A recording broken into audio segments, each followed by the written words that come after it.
Muy bien, queridos hermanos, ya estamos de regreso para continuar con nuestra programación.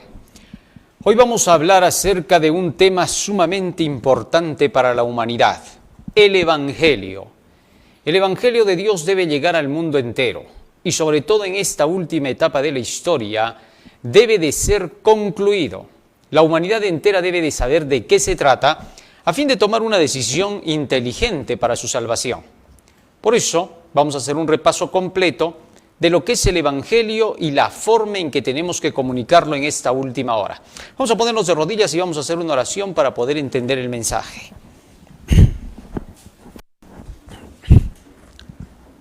Bondadoso Padre que moras en los cielos, estamos agradecidos a ti porque nos das la vida y la salud y te suplicamos humildemente que tu presencia esté con nosotros para entender tu santo y bendito mensaje.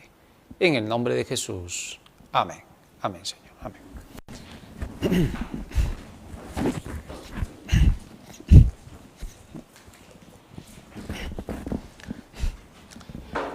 En el libro de Romanos, en el capítulo 1 y en el versículo 16, el apóstol Pablo da prácticamente la idea completa de qué es el Evangelio y para qué sirve. Cuando el Evangelio le llega a una persona, a un individuo en la tierra, lo que le está llegando prácticamente es la vida eterna. Dice así Romanos capítulo 1, versículo 16. Romanos capítulo 1, versículo 16. Mientras nuestro hermano busca ahí en la pantalla. Libro de Romanos 1, 16. Porque no me avergüenzo del Evangelio, porque es poder de Dios para salvación a todo aquel que cree, al judío primeramente y también al griego. El Evangelio es poder de Dios para salvación, dice el apóstol Pablo. ¿Cuándo se introduce el Evangelio y por qué? Cuando Dios creó al hombre en el huerto del Edén, a Adán y a Eva, les dio la orden de obedecer cada precepto suyo. Así, desde el principio Dios puso mandatos. El primer mandato que les dio entonces fue que no tocaran del árbol prohibido, pero que tenían el árbol de la vida para poder comer todo lo que quisieran. Así entonces, la Biblia nos muestra que desde el inicio Dios da mandamientos al hombre. Estos mandamientos de la ley de Dios ya vienen conocidos incluso desde antes de la creación del mundo, porque encontramos que en el cielo Satanás pecó contra esos mandamientos. La Biblia nos da el concepto de lo que es el pecado y el origen de este. En el libro de Primera de Juan, capítulo 3, versículo 4, nosotros encontramos la única definición de pecado que se da en toda la Biblia. Todo aquel que comete pecado infringe también la ley, pues el pecado es infracción de la ley. Es decir, todo aquel que peca ha infringido también la ley. ¿Por qué? Porque eso es el pecado, la infracción de la ley, no es otra cosa. De tal forma que entonces, desde el inicio, ya cuando entró el pecado en el cielo, es porque había una ley que declaraba qué cosa es lo bueno y qué cosa es lo malo. En el libro de Ezequiel capítulo 28, versículo 15 al 17, leemos lo siguiente en relación con lo que ocurrió en el cielo. Y esa ley que ya se conocía en el cielo era conocida también por el hombre. Perfecto eras en todos tus caminos, desde el día en que fuiste creado hasta que se halló en ti maldad. Verso 16. A causa de la multitud de tus contrataciones fuiste lleno de iniquidad y pecaste, por lo que yo te eché del monte, a ver si, ahí está, y te arrojé de entre las piedras del fuego, oh querubín protector. Así que entonces la Biblia presenta aquí a Satanás que pecó, pecaste, dice, ¿no? Te llenaste de iniquidad, de injusticia y pecaste. Es decir, te llenaste del opuesto a la ley de Dios y el resultado fue que pecaste. Terminaste atacando a esa ley. Así es como entonces se nota que en el cielo existía la ley, porque Satanás había transgredido la ley y eso se llama pecado. Antes de que él pecara, se dice que era perfecto. Y perfecto solamente se conceptualiza a alguien que cumple con el requisito de obedecer los mandamientos de la ley de Dios. Salmo 119, versículo 1. Salmo 119, versículo 1. Fíjate lo que dice allí el salmista. Salmo 119:1. Bienaventurados los perfectos de camino, los que andan en la ley de Jehová. De manera que entonces cuando se dice que Satanás en el cielo era perfecto hasta que pecó, está diciendo en otras palabras, tú obedecías la ley, andabas en los mandamientos hasta que dejaste de hacerlo. Ese fue el pecado. Ahora bien, cuando el hombre es creado, la Biblia nos dice claramente cuál fue el pecado que se cometió para que pudiera decirse que el hombre había entrado en rebelión. Génesis capítulo 3, versículos 5 y 6. Fíjense lo que dice allí el texto bíblico. Génesis capítulo 3, versos 5 y 6. Dice allí la Escritura. Génesis capítulo 3, versículos 5 y 6. Sino que sabe Dios que el día que comáis de él, del árbol prohibido, serán abiertos vuestros ojos y seréis como Dios sabiendo el bien y el mal. Verso 6. Y vio la mujer que el árbol era bueno para comer y que era agradable a los ojos y árbol codiciable para alcanzar la sabiduría. Y tomó de su fruto y comió y dio también a su marido, el cual comió así como ella. ¿Cuál fue, dice, el pecado? La codicia. Codició lo que Dios le había dicho a la mujer y al hombre que no tocaran. Así que entonces allí se menciona el mandamiento 10, no codiciarás. Teniendo eso en claro, quiere decir que Adán y Eva ya conocían la ley de los 10 preceptos. Ya sabían muy bien que no tenían que codiciar. Y ya conocían que Dios había bendecido el séptimo día, el sábado, y lo había santificado, que es el cuarto mandamiento. Génesis capítulo 2, versículo 1 al 3 nos dice así lo siguiente. Génesis 2, 1 al 3. Génesis 2, 1 al 3. Fíjense lo que dice ahora allí la palabra de Dios. ¿Tenemos ahí? Génesis 2, 1 al 3. Fueron pues acabados los cielos y la tierra y todo el ejército de ellos. Verso 2. Y acabó Dios en el día séptimo la obra que hizo y reposó el día séptimo de toda la obra que hizo. Verso 3. Y bendijo Dios al día séptimo y lo santificó, porque en él reposó de toda la obra que había hecho en la creación. De manera que entonces Adán y Eva ya conocían el cuarto mandamiento que manda guardar el día sábado. Y el día que pecaron fue porque codiciaron lo que Dios había prohibido para ellos. Muy bien, teniendo eso en cuenta, la Biblia entonces muestra que cuando el hombre transgrede la ley de Dios y entra en la situación de pecado, fue cuando Dios sacó a relucir el Evangelio. El Evangelio no es que recién se diseña después de que el hombre peca. Del Evangelio se nos dice lo siguiente, Romanos capítulo 16, verso 25 y 26. Romanos capítulo 16, verso 25 y 26. Fíjate lo que dice allí el apóstol Pablo. Romanos capítulo 16, versículo 25 y 26. Y al que puede confirmaros según mi Evangelio y la predicación de Jesucristo, según la revelación del misterio que se ha mantenido oculto desde tiempos eternos. Así que entonces el Evangelio ya venía de tiempos eternos, ya estaba diseñado, solamente que se aplicó cuando hubo la necesidad. El Evangelio tiene poder de Dios para salvación. Eso quiere decir que antes de que pueda aplicarse el Evangelio, primero tiene que haber perdición. Y eso fue lo que pasó. Cuando el hombre pecó en la tierra, salió a relucir el Evangelio para su salvación.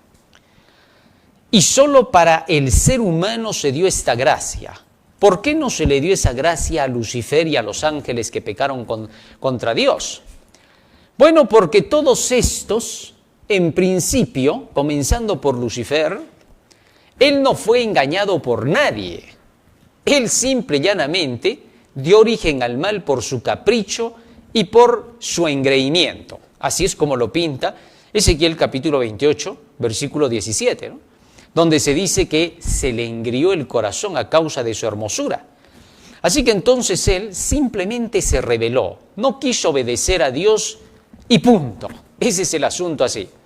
Pero en el caso del hombre, Este fue engañado por Satanás, fue llevado y arrastrado al mal, y solo para el hombre Dios hizo provisión para poderlo rescatar. Ahora, para los ángeles en el cielo y para Satanás, se les dio la oportunidad del perdón porque el trono de Dios, como lo hemos visto en algún tema anterior, estaba establecido sobre la justicia y la misericordia, lo que significa que en el cielo, Satanás, juntamente con los ángeles que le siguieron, si hubieran querido retroceder de su mal, Dios los hubiera perdonado. Por eso les dio tiempo para que estos pudieran aceptar el llamado de Dios. Pero contrario a eso, decidieron no seguir lo que Dios enseñaba y crear su propio reglamento para ellos. Es decir, no más ley de Dios, sino hacer lo que ellos querían. Esa rebelión de Lucifer hizo que se desatara una tremenda guerra en el cielo, porque entonces Lucifer ahora enseñaba a no obedecer a Dios, a los demás ángeles, a rebelarse. Así es como se destapó la primera rebelión en el cielo. Y entonces tuvieron que ser echados Satanás con sus ángeles. Al venir a la tierra, lo primero que hicieron cuando Dios creó al hombre fue tratar de destituir al hombre de la tierra. Para eso, Satanás se ocupó de ir a tentar a la mujer, a hacerla caer, y luego, a través de ella, tentar al hombre para hacerlo caer. Y así fue como se originó el mal. Entonces, Dios les declara a Adán y a Eva el Evangelio. ¿De qué se iba a tratar? Génesis capítulo 3, versículo 15. Les explicó con palabras sencillas para que pudieran captar de qué se trataba el Evangelio, es decir, la buena noticia. Evangelio significa buena noticia, evangelión, ¿correcto? La buena noticia o buena nueva o buen anuncio declaraba al hombre: pondré enemistad entre ti y la mujer, le dijo Dios a la serpiente, y entre tu simiente y la simiente suya. Esta te herirá en la cabeza y tú le herirás en el calcañar. Estaba hablando del tiempo de la crucifixión. Estaba hablando del tiempo cuando Jesús pisaría la cabeza de la serpiente.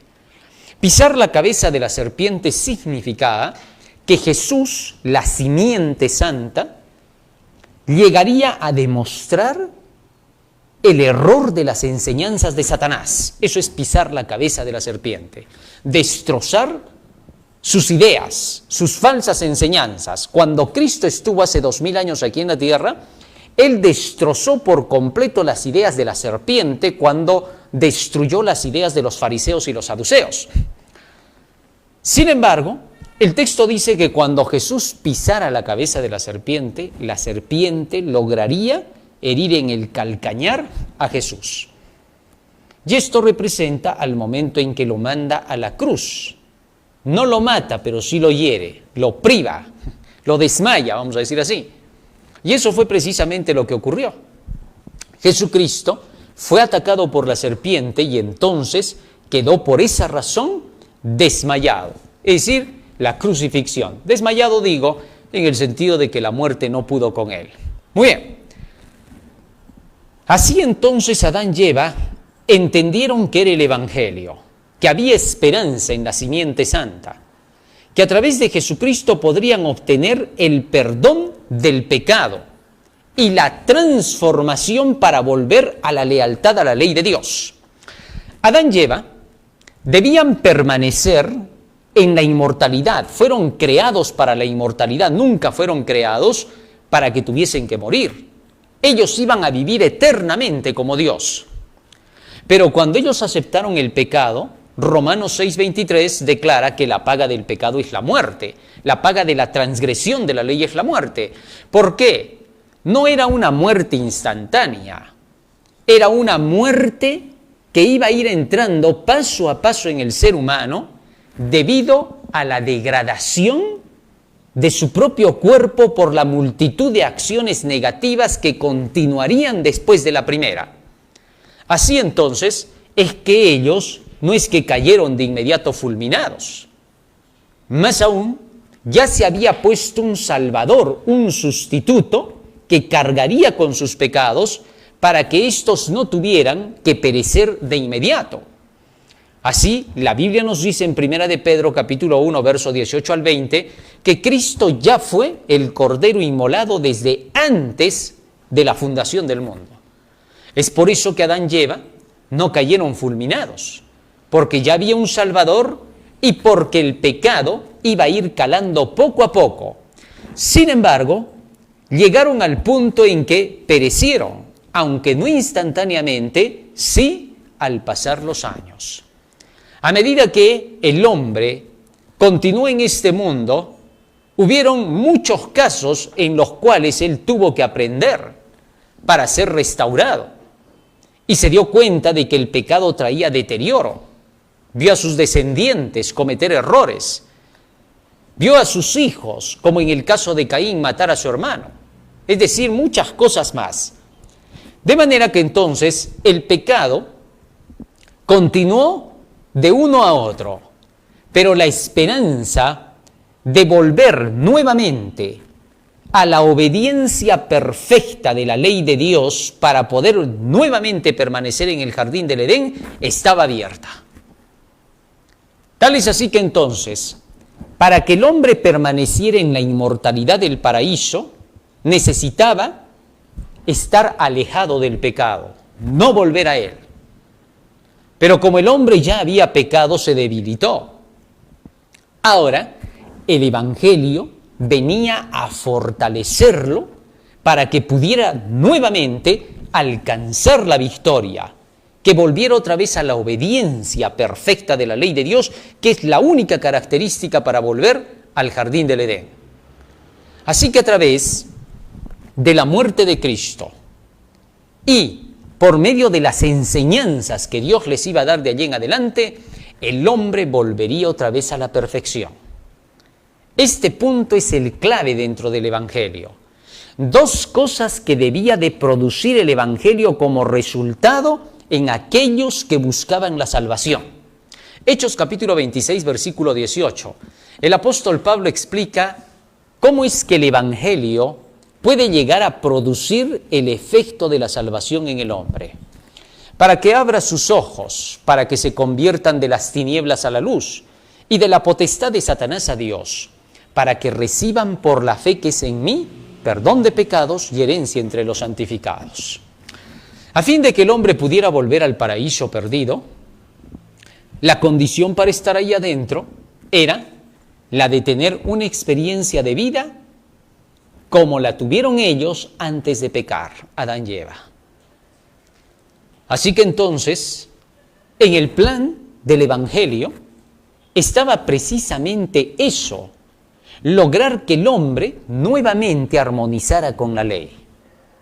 Y para eso, primero se le tenía que ofertar el perdón de la transgresión de esa ley. Y luego había que enseñarle cómo evitar volver a transgredir esa ley. La primera parte se llama el perdón del pecado y la segunda parte se llama la santificación del hombre. Así que, a través del texto que dice el apóstol Pablo, el perdón del pecado se obtiene por la fe y la santificación del hombre se obtiene por la fe. Es decir, ambos se obtienen por el mismo medio, por la fe.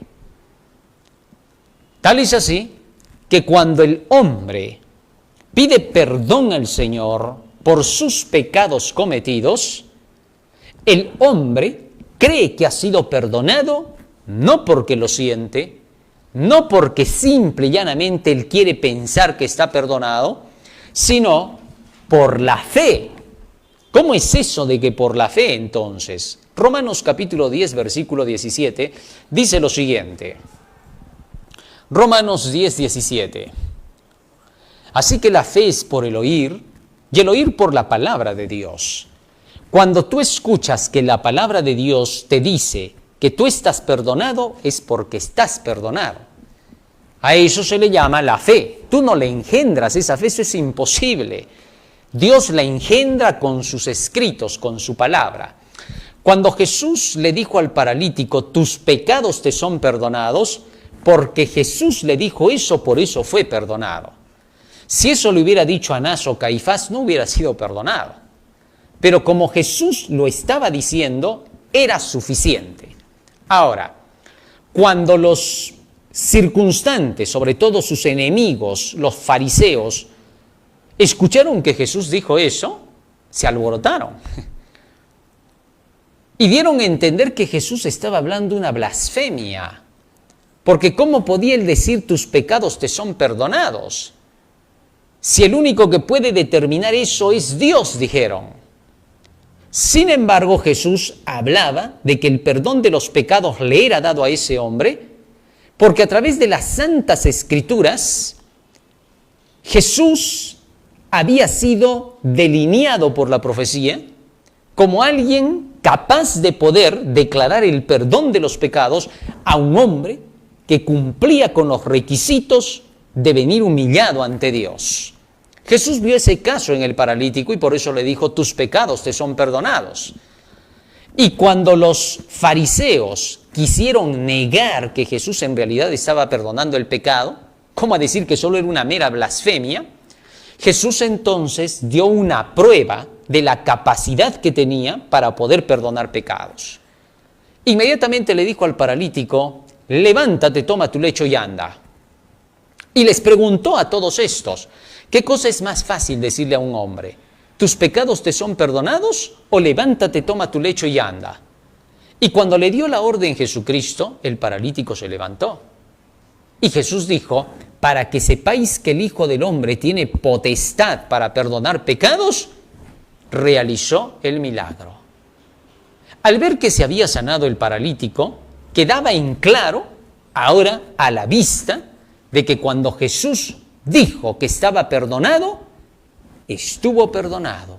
Porque cuando dijo levántate, también se levantó. Así que entonces, el milagro físico probó que el milagro virtual o espiritual se estaba cumpliendo en el paralítico. Muy bien.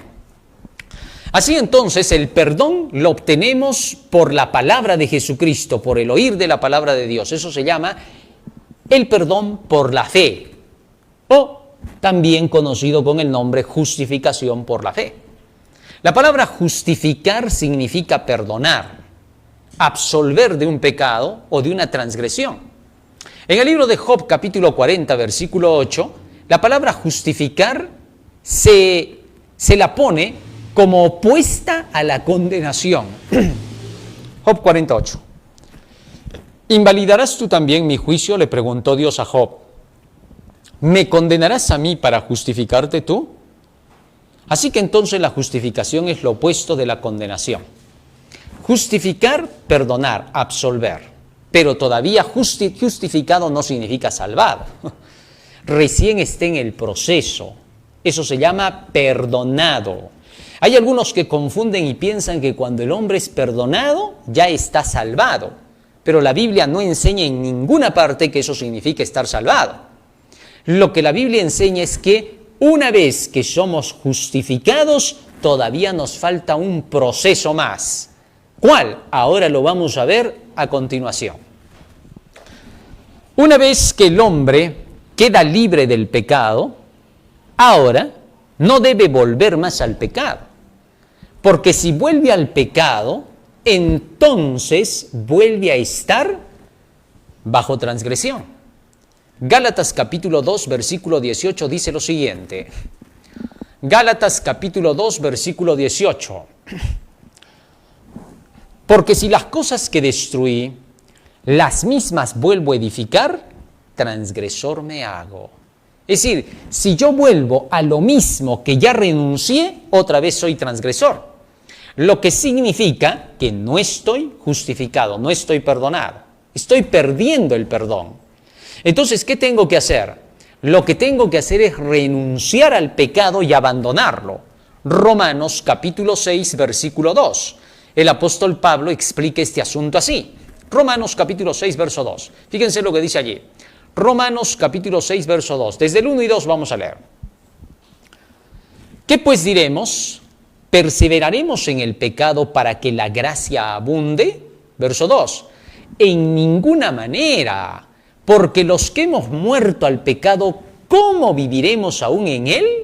El apóstol Pablo entonces indica que si ya hemos renunciado al pecado, ya hemos muerto al pecado, ¿cómo vamos a volver a él? Es decir, tiene que haber un abandono del pecado, de la transgresión de la ley. Ya ese proceso del abandono del pecado se le conoce con el nombre de ser siervos de Dios para obtener como fruto la santificación. Interesante. Romanos capítulo 6, versículo 22. Fíjense lo que dice el texto bíblico ahora. El apóstol Pablo lo explica. Mas ahora que habéis sido libertados del pecado, es decir, perdonados del pecado, justificados por la fe. Eso es lo que está diciendo. Mas ahora que habéis sido libertados del pecado y hechos siervos de Dios. Mira, una vez que eres libertado del pecado, lo siguiente es que te haces siervo de Dios. Tenéis por vuestro fruto la santificación. Es decir, te haces siervo de Dios y el resultado de ese servicio se llama santificación. Es un fruto la santificación. Fruto del servicio. Fruto de hacer lo que Dios te dice. Eso se llama santificado por la fe. Por lo que tú le crees a Dios y haces como Él dice. Así como le creíste para el perdón de tus pecados, igualmente le crees para la santificación. En el ejemplo del paralítico volvemos a encontrar los dos puntos. El primero, tus pecados te son perdonados. Fue la parte espiritual. El regalo que se le daba a este hombre a pesar de que no había hecho lo bueno. Hasta ahí es el perdón. Y fue por la palabra de Jesús que fue perdonado y él creyó en esa palabra y así fue aceptado. Y en segundo lugar, el Señor le dice, levántate, toma tu lecho y anda. Es decir, ahora camina. Deja de vivir en el pecado, deja de vivir en la enfermedad y ahora vas a vivir en la santidad. Nueva vida, nueva criatura. Ahora el paralítico obedece a la voz de Jesús porque le cree, y al obedecer la voz de Jesucristo, la palabra de Jesús, entonces comienza a caminar. ¿Qué cosa significa eso? El hombre ahora estaba siendo transformado por la fe, santificado, apartado de la enfermedad para andar en la sanidad, para la justicia. A eso se le llama el fruto del servicio a Dios. Obedeció a Jesús y el fruto fue su santidad. Eso se llama el perdón y la transformación. Y ambos son por la palabra de Jesús, por la fe. Hay algunos que confunden que cuando se dice santificación por la fe, se estuviera diciendo que la santificación va a ser mágica, que solo por creer ya de pronto es santo. No. Acá se está poniendo algo más. Se está diciendo que le crees a la palabra del Señor y luego actúas de acuerdo con la palabra del Señor. Entras en el servicio. Lo que hizo el paralítico. Creyó cuando Jesús le dijo, levántate, toma tu lecho y anda, pero ahora se puso a caminar. No se quedó quieto diciendo, sí te creo. Había que actuar. Muy bien. La acción entonces va junto con la creencia. Eso se llama la fe y la obra. Santiago explica ese hecho con facilidad. Santiago capítulo 2, versículo 14 hasta el 22. Fíjate lo que dice. Santiago capítulo 2, verso 14 al 22. Hermanos míos, ¿de qué aprovechará si alguno dice que tiene fe y no tiene obras? ¿Podrá la fe salvarle? Si un hermano o una hermana están desnudos y tienen necesidad del mantenimiento de cada día, y alguno de vosotros les dice, id en paz, calentaos y saciaos, pero no les dais las cosas que son necesarias para el cuerpo, ¿de qué aprovecha? Así también la fe, si no tiene obras, es muerta en sí misma. Pero alguno dirá, tú tienes fe, yo tengo obras, muéstrame tu fe sin tus obras y yo te mostraré mi fe por mis obras. Verso 19. Tú crees que Dios es uno, bien haces, también los demonios creen y tiemblan. ¿Qué les falta para salvarse entonces? Mas ¿quieres saber, hombre vano, que la fe sin obras es muerta? ¿No fue justificado por las obras Abraham, nuestro padre, cuando ofreció a su hijo Isaac sobre el altar? ¿No ves que la fe actuó juntamente con sus obras y que la fe se perfeccionó por las obras? Así pues entonces, La palabra del Señor enseña que el ser humano necesita tener que seguir dependiendo de la palabra de Dios para su santificación. Y que cuando cree en la palabra de Dios tiene que entrar en la acción. La acción se le enseña la misma Biblia para que el hombre pueda llegar a ser justificado finalmente por una fe que ha obrado. Es por eso que en Romanos capítulo 2, versículo 13, el apóstol Pablo concluye diciendo así de la justificación. Romanos capítulo 2, verso 13. Porque no son los oidores de la ley los justos ante Dios, sino los hacedores de la ley serán justificados. De esa forma se presenta el tema de la justificación por la fe por el apóstol Pablo. Una justificación que solamente existe cuando permaneces en la obediencia. Ahora, todo eso iba a ser posible con la ayuda del Señor. Dios dio las enseñanzas a través de los profetas y los patriarcas para que estas enseñanzas hicieran posible al ser humano la obediencia perfecta a la ley de Dios.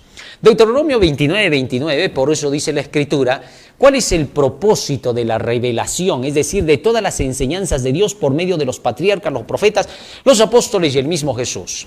Las cosas secretas pertenecen a Jehová nuestro Dios, mas las reveladas son para nosotros y para nuestros hijos para siempre, para que cumplamos todas las palabras de esta ley.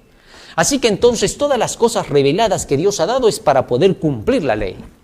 Solo tienen ese propósito. Todo el evangelio solo tiene un propósito: salvar, es decir, llevar al hombre a la obediencia a la ley.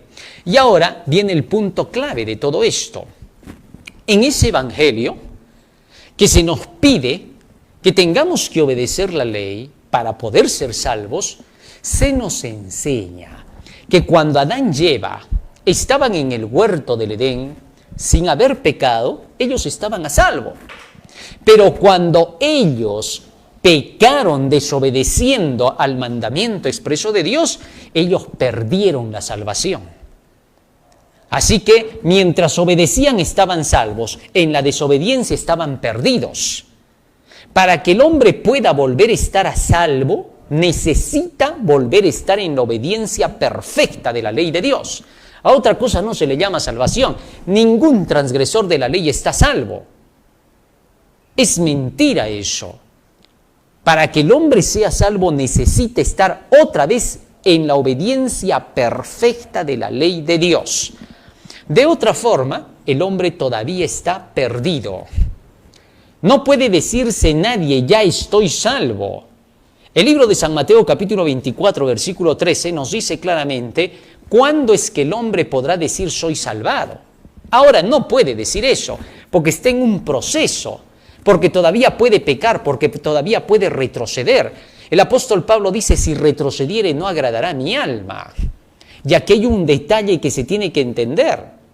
Y es que el hombre todavía no puede declararse salvado mientras está en este mundo de pecado, mientras hay tentaciones y mientras está vivo. Es imposible. Así que entonces, fíjate lo que dice aquí el texto bíblico, San Mateo capítulo 24, versículo 13. Mas el que persevere hasta el fin, éste será salvo. Es decir, tenemos que perseverar hasta el mismo fin para recién poder ser llamados por Dios, salvados. Antes de eso, para nada. Apocalipsis capítulo 2, verso 10 dice, sé fiel hasta la muerte y yo te daré la corona de la vida. Más aún, las Santas Escrituras dicen, al que venciere, no borraré su nombre del libro de la vida. Apocalipsis capítulo 3, verso 5. Así que es imposible decir que el hombre ya esté salvado en este momento. Ningún transgresor de la ley está a salvo todavía. Las Escrituras todavía continúan enseñando que el mismo apóstol Pablo, el hombre de la fe, que tanto publicó el asunto de la justificación por la fe, se atrevió a decir que ni él mismo podía asegurarse de que ya estaba salvado, que todavía le faltaba. Libro de Filipenses, capítulo 3, versículo 7 en adelante. Fíjate lo que dice el apóstol Pablo en relación con el asunto de la salvación. Pero cuántas cosas eran para mí ganancia, las he estimado como pérdida por amor de Cristo. Y ciertamente aún estimo todas las cosas como pérdida por la excelencia del conocimiento de Cristo Jesús, mi Señor, por amor del cual lo he perdido todo y lo tengo por basura para ganar a Cristo, y ser hallado en él no teniendo mi propia justicia que es por la ley, sino la que es por la fe de Cristo, por la palabra de Cristo, la justicia que es de Dios por la fe. Verso 10, a fin de conocerle y el poder de su resurrección y la participación de sus padecimientos, llegando a ser semejante a él en su muerte. Verso 11, y escucha bien esto, si en alguna manera llegase a la resurrección de entre los muertos. Ahora el apóstol Pablo no es un hombre falto de fe. Mira lo que está diciendo, si en alguna manera yo llegase a la resurrección de los muertos. Es decir, que Pablo todavía no se aseguraba nada, porque sabía que estaba en el proceso de la militancia, estaba en lucha. Continuó diciendo el verso 12, no que ya lo haya alcanzado, ni que ya sea perfecto, sino que prosigo para ver si logro hacer aquello por lo cual fui también asido por Cristo Jesús. Miren lo que está diciendo Pablo, y esto no son palabras sin fe, porque hay algunos que dicen, no, es que si tú no crees que estás salvo, entonces quiere decir que tú no tienes fe. Pero entonces el apóstol Pablo, ¿que no tenía fe? Él estaba diciendo claramente, no que ya lo haya alcanzado. Y luego decía, para ver si lo logro. Eso quiere decir que Pablo entendía la lucha que todavía tenía que enfrentar en esta tierra. Pero hay algunos que piensan que ya están salvados sin haber llegado a vencer. Eso no es verdad. Ahora bien, mientras estamos en este mundo, tenemos que luchar contra el pecado. Todavía hay cosas que tenemos que vencer. Y todavía tenemos que enfrentar al mal. Por tanto, necesitaremos de Jesucristo todos los días. Pero si ya estamos salvados, ¿para qué necesitaríamos ya de Cristo? Ya no tendría ningún sentido. Más bien Jesús dijo, sin mí nada podéis hacer. De manera que entonces todos los días tendremos que depender de Él. Y Jesús decía, sin mí nada podéis hacer, en el contexto de tener que obedecer sus mandamientos. San Juan capítulo 15, versículo 4, 5 y 10, fíjate lo que dice. San Juan capítulo 15, versículo 4 y 5. Permaneced en mí, y yo en vosotros. Como el pámpano no puede llevar fruto por sí mismo, si no permanece en la vid, así tampoco vosotros si no permanecéis en mí. Verso 5. Yo soy la vid y vosotros los pámpanos. El que permanece en mí y yo en él, este lleva mucho fruto, porque separados de mí, nada podéis hacer. Verso 10. Si guardaréis mis mandamientos, permaneceréis en mi amor, así como yo he guardado los mandamientos de mi Padre y permanezco en su amor. Primero Jesús dice, permaneced en mí y yo permaneceré en vosotros, porque sin mí nada podéis hacer. Si guardaréis mis mandamientos, permaneceréis en mi amor. Así que entonces, para permanecer en Cristo necesitamos permanecer en sus mandamientos. Todo aquel que busca permanecer en los mandamientos de Dios, obedecerlos, sabe que permanece en Cristo, no puede separarse de Él para lograr obedecer. Así que no hay un solo texto en la Biblia que enseñe que el hombre está salvado sin tener que obedecer los mandamientos de la ley. Es por eso que como la condición para estar salvo es obedecer los mandamientos de la ley de Dios, el Evangelio tiene un trabajo que hacer. Si el hombre ya no tuviera que obedecer los mandamientos de Dios, el Evangelio estaría en vano, no tendría ningún sentido, pues. El Evangelio lleva en su antídoto dos elementos, el perdón y la santificación. Cuando esos dos elementos te son inyectados con el Evangelio, estos dos producen la salvación. Así que entonces, nunca te olvides que la condición para entrar en el reino de los cielos es la obediencia a la ley de Dios. San Lucas capítulo 10, versos 25 y 26. Cuando un doctor de la ley se levantó para tentar a Jesús preguntándole acerca de la salvación, Jesús le contestó lo siguiente. Ya que un intérprete de la ley se levantó y dijo para probarle, Maestro, ¿haciendo qué cosa heredaré la vida eterna? Verso 26. Él le dijo, ¿qué está escrito en la ley? ¿Cómo lees? Jesús remitió a este hombre a la ley de Dios para decirle que ahí estaba la base de la salvación. Mira lo que te dice, haz todo eso y vivirás. Sin duda la condición para entrar en el cielo hasta el día de hoy sigue siendo la misma. Y el Evangelio de Dios se encarga de poder hacer posible esa obediencia a la ley de Dios. Ahora bien, ese Evangelio, en la forma en que acabo de mencionarlo, le fue enseñado a los israelitas desde tiempos pasados. Todos los israelitas escucharon ese Evangelio. Solamente que muchos de ellos no siguieron escudriñando la palabra para poder obtener victoria sobre el pecado. Solamente oyeron y ahí se quedaron. Si solamente oímos y nos quedamos ahí y no vamos a estudiar la palabra, nunca seremos transformados. Eso es imposible. Santifícalos en tu verdad, tu palabra es la verdad, dice San Juan capítulo 17, verso 17. En el libro de Hebreos, en el capítulo 4 y en el versículo 1 nos dice lo siguiente el apóstol Pablo. Temamos pues, no sea que permaneciendo aún la promesa de entrar en su reposo, alguno de vosotros parezca no haberlo alcanzado. Verso 2. Porque también a nosotros se nos ha anunciado la buena nueva, se nos ha evangelizado, como a ellos, como a los israelitas. Pero no les aprovechó el oír la palabra por no ir acompañada de fe en los que la oyeron. Es decir, escucharon la palabra, pero no la siguieron estudiando, porque la fe es por el oír de la palabra de Dios. No pasaron de eso. Muchos escuchan la palabra desde el púlpito, pero no la estudian en casa. Y como no lo hacen, solo escuchan la palabra, pero no mezclan fe. Mezclar fe significa que creo lo que se me está diciendo a través de la palabra. Entonces, cuando nosotros estudiamos la Biblia, ella nos va santificando. Y cuando nos va santificando, nos va transformando. Los israelitas habían escuchado ese mensaje. Se les había dado en forma de símbolos, de figuras. Se le dio una forma de salvación muy sencilla, como costumbres de la nación.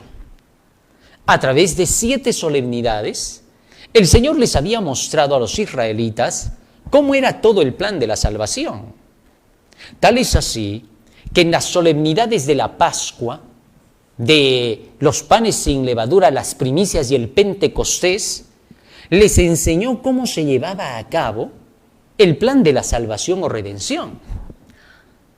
Comenzó por estas celebraciones en las cuales en la Pascua se les recordaba que un día el Cordero Pascual representaría al Mesías que vendría para poderlos rescatar del pecado, que debía de ser inmolado. Constantemente durante 4000 años se les repitió que el Cordero de Dios que quita el pecado del mundo debía de ser inmolado. A pesar de todo eso, hay muchos judíos que hasta el día de hoy esperan a un Mesías conquistador. Los del tiempo de Jesús esperaban a un Mesías conquistador, pero todos los símbolos y las figuras les enseñaban que el Mesías debía tener que dar su vida. Desde los días de Abraham, Dios se proveerá de cordero, hijo mío, para el holocausto. Sabían que el Mesías cuando viniera tendría que pasar por ese proceso. Isaías capítulo 53 mencionaba cómo Jesucristo tendría que ser asesinado para poder lograr el perdón y la justificación de los pecados de todos los hombres. En el Salmo 22 se decía que iba a ser traspasado, sus manos y sus pies iban a ser horadados. Es decir, estaba profetizado todo acerca del Mesías para poder encontrar la salvación a través de esta creencia. De manera que la fiesta de la Pascua se repetía cada año con la finalidad de que nunca olvidaran que la redención, la liberación, como se hizo de Egipto con la Pascua, porque ahí se estableció en Éxodo capítulo 12, entonces eso les recordaría que la llegada del Mesías sería con un Mesías inmolado que les daría la liberación del pecado. Más aún, dentro de estas fiestas, la siguiente solemnidad era la solemnidad de los panes sin levadura, que a decir verdad comenzaba junto con la Pascua. Esta fiesta de los panes sin levadura les recordaba que el pan es la palabra de Dios y la levadura era la mezcla de las enseñanzas farisaicas, las tradiciones. Y por eso que cuando llegaba la Pascua, se enseñaría solamente el evangelio de la liberación, de la libertad, que es la palabra de Dios. Cristo dijo, conoceréis la verdad y la verdad os hará libres. San Juan capítulo 8, verso 32. Tal es así que entonces ellos debían entender que el tener que participar con la Pascua los hacía partícipes de la palabra, del evangelio, sin la mezcla de la levadura de los fariseos, levadura de malicia y de maldad, como Jesucristo lo explicó en San Mateo capítulo 16. Así que entonces esto enseñaba que la liberación de la Pascua iba acompañada de la enseñanza pura de las Santas Escrituras. Y juntamente con eso estaba la fiesta de las primicias en el tercer día, después de la Pascua. Y la fiesta de las primicias representaba a la resurrección de Jesucristo. En el libro de Primera de Corintios capítulo 15, desde el versículo 24 hasta el 27, el apóstol Pablo dice que Cristo fue las primicias de la resurrección, el primero para que en todo tuviese la preeminencia.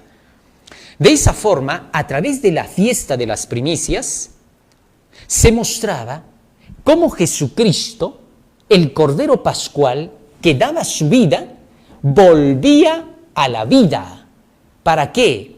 Para poder hacer que todos aquellos que creyesen en Él comenzaran una nueva vida, que muriesen al pecado juntamente con Él en su cruz, para que se cumpla lo que dice Pablo, con Cristo estoy juntamente crucificado, Gálatas 2:20, ya no vivo yo, ahora Cristo vive en mí. Entonces, a través de la crucifixión, todos somos crucificados juntamente con Él, los que aceptamos a Jesucristo como Salvador. E inmediatamente que Él resucita, nosotros resucitamos con Él a una vida nueva. Nuevas criaturas en Cristo Jesús. Segunda de Corintios capítulo 5, verso 17 dice que ahora somos nuevas criaturas en Cristo y que las cosas viejas pasaron y ahora todas son hechas nuevas.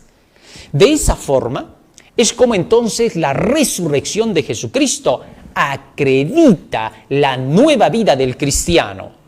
Vale decir, la vida de obediencia ha comenzado y la vida de renuncia al pecado ha comenzado.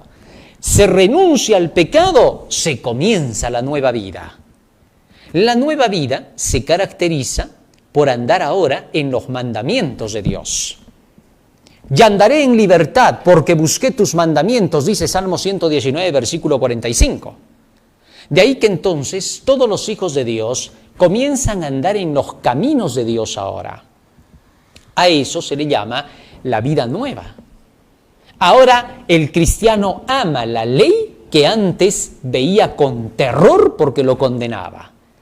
Ahora la ley para él es lo más dulce. Cuánto amo yo tu ley, todo el día es ella mi meditación, repiten los verdaderos cristianos, juntamente con el salmista, Salmo 119, 97. De manera que el apóstol Pablo hace eco de esas palabras cuando dice en 1 de Corintios capítulo 7, verso 19 lo siguiente. 1 de Corintios 7, 19. Para el apóstol Pablo ahora la ley ya era el único medio por el cual se podía llegar a obtener de nuevo la redención completa. La circuncisión nada es, dijo él, y la incircuncisión nada es, sino el guardar los mandamientos de Dios. El apóstol Pablo ahora veía en guardar los mandamientos de Dios el camino seguro para la vida eterna. Había aceptado a Cristo como su Salvador, había aceptado el perdón de sus pecados a través de la sangre de Cristo y ahora seguía por los mandamientos de Dios para llegar al reino de los cielos. Así que no hay nada en la Biblia que te enseñe que una vez que tú te entregas a Cristo ya no necesites obedecer la ley de Dios. Mentira. Al contrario, todos los santos hombres de Dios hablaron de que era necesario volver al camino de los mandamientos para poder entrar de nuevo en el paraíso perdido. Primero de Juan capítulo 2, versículo 3 y 4, el apóstol Juan explica esto de esta manera. Primero de Juan capítulo 2, verso 3 y 4, dice así la Escritura. Y en esto sabemos que nosotros le conocemos, si guardamos sus mandamientos. El que dice yo le conozco y no guarda sus mandamientos, el tal es mentiroso y la verdad no está en él. Verso 7. Hermanos, no os escribo mandamiento nuevo, sigue diciendo Juan, sino el mandamiento antiguo que habéis tenido desde el principio. Este mandamiento antiguo es la palabra que habéis oído desde el principio. El apóstol Juan ahora, cuando se está refiriendo a guardar los mandamientos para saber que estamos en la verdad y que no estamos mintiendo, se refiere a los 10 mandamientos de la ley de Dios. Por eso dice, no estoy hablando de ningún mandamiento nuevo, estoy hablando del antiguo, el que habéis oído desde el principio. Así que se refiere a los 10 mandamientos de la ley de Dios. Y de esa manera es como el mismo apóstol Juan nos dice que nosotros llegaremos a la vida eterna si guardamos esos mandamientos de la ley de Dios. En Apocalipsis capítulo 14, y en el versículo 12, el mismo apóstol Juan da la característica de aquellos que son el pueblo de Dios por haber aceptado a Cristo. Aquí está la paciencia de los santos, los que guardan los mandamientos de Dios y la fe de Jesús. Y declara que el último remanente tendrá estas características para el cierre de la historia. Apocalipsis capítulo 12, versículo 17 dice lo siguiente. Apocalipsis 12, 17. Entonces el dragón se llenó de ira contra la mujer, se fue a hacer guerra contra el resto de la descendencia de ella, los que guardan los mandamientos de Dios y tienen el testimonio de Jesucristo. De esta forma, es como el pueblo de Dios sigue guardando hasta el día de hoy los mandamientos de la ley, porque sabe que aquellos que guardan los mandamientos serán los únicos recibidos en el reino de los cielos. A ellos se les dará la bienvenida por haber guardado toda la ley. Bienaventurados los que guardan sus mandamientos para que su derecho sea en el árbol de la vida y que entren por las puertas de la ciudad de Dios. No hay otra condición para entrar en el cielo. Es la única condición que se tendrá para poder entrar en el reino celestial. Más aún, dentro de todo este evangelio que acabo de mencionar y que es poder de Dios para salvación, solo se cumple este texto cuando se ponen en orden las cosas. Para que el hombre sea salvo necesita obedecer la ley como acabamos de ver. Y cuando dice que el evangelio es poder de Dios para salvación, lo que se está diciendo es que en el evangelio se enseña cómo se tiene que cumplir la ley de Dios. ¿Comprendes eso ahora? Entonces el evangelio tiene por finalidad llevar al hombre a la obediencia de la ley de Dios. Por eso en el libro de Romanos el apóstol Pablo, en el primer capítulo, llama la atención a la necesidad de entender el evangelio. En el capítulo 2 de Romanos nos dice que el pueblo de los judíos, conociendo la ley, no siguieron la ley. Y que aquellos que eran gentiles, obedeciendo esa ley, solo con su conciencia, por entender lo bueno y lo malo en la naturaleza, aunque imperfectamente, los iba a condenar a ellos que tenían la ley, pero que no la querían obedecer. Así Pablo les reprochó. En Romanos capítulo 2, versículo 17 al 21, el apóstol Pablo, fíjense lo que les dice a los judíos que tenían la ley, pero que no la querían obedecer la ley. He aquí que tú tienes el sobrenombre de judío y te apoyas en la ley, y te glorías en Dios, y conoces su voluntad e instruido por la ley apruebas lo mejor. Y confías en que eres guía de los ciegos, luz de los que están en tinieblas, instructor de los indoctos, maestro de niños que tienes en la ley la forma de la ciencia y de la verdad. Tú pues que enseñas a otro, ¿no te enseñas a ti mismo? Tú que predicas que no se ha de robar, ¿robas? Tú que dices que no hay que cometer adulterio, ¿adulteras? Tú que abominas de los ídolos, ¿cometes sacrilegio? Verso 23, tú que te jactas de la ley con infracción de la ley deshonras a Dios. De esta manera, el apóstol Pablo llamaba la atención de los judíos diciéndoles, pero ustedes que tienen la ley y que ustedes dicen que la ley es lo mejor, ¿cómo? ¿Ahora infringen la ley y creen ustedes que están en la salvación? Y entonces el apóstol Pablo, después de que les presenta este llamado de atención que no es ningún ataque de quererlos destruir, comienza a explicarles ahora el tema de la justificación. Y les dice, hermanos, fíjense, todo esto que yo les estoy diciendo, ya hemos acusado a gentiles, ya hemos acusado a judíos, es decir, no somos mejor que ellos, ¿no? Lo dice en el capítulo 3 en adelante, lo puedes leer en casa. Y entonces ahora el apóstol Pablo les dice, miren, como todos estamos bajo la transgresión, entonces no hay justo ni aun uno. Romanos capítulo 3, verso 10, fíjense cómo les explica esto Pablo. Romanos 3:10. Romanos 3:10. Como está escrito, no hay justo ni aun uno. Verso 11. No hay quien entienda, no hay quien busque a Dios. Ahora el apóstol Pablo está diciendo, fíjense queridos hermanos, les dice en la carta a los romanos, ¿no? Prácticamente no hay justo en la tierra, no hay nadie que haya cumplido con lo que Dios pide. Por esa razón, ahora el apóstol Pablo les dice a todos ellos, yo les voy a explicar cómo vamos a hacer para llegar a cumplir esa ley de tal forma que podamos ser aceptos aún por los gentiles en este mundo, porque ya los gentiles nos están criticando duro. Porque sí, pues los estaban criticando como lo peor. Así que Pablo presenta la justificación por la fe precisamente por la necesidad que había de obedecer la ley. Y entonces comienza diciéndoles, queridos hermanos, lo primero que tenemos que entender es que por las obras de la ley nadie será justificado, porque por la ley más bien conocemos el pecado.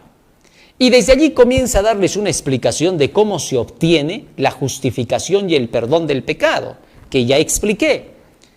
Y eso lo hace en el capítulo 3 y en el capítulo 4 y en el capítulo 5 del libro de Romanos.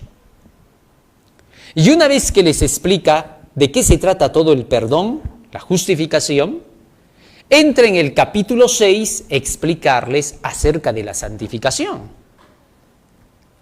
Comenzando por lo que ya leí hace un momento y que no lo voy a repetir, donde dice, pecaremos para que la gracia crezca en ninguna manera. Los que hemos muerto al pecado ya no podemos vivir en él. Y les empieza a explicar que la santificación tiene un proceso.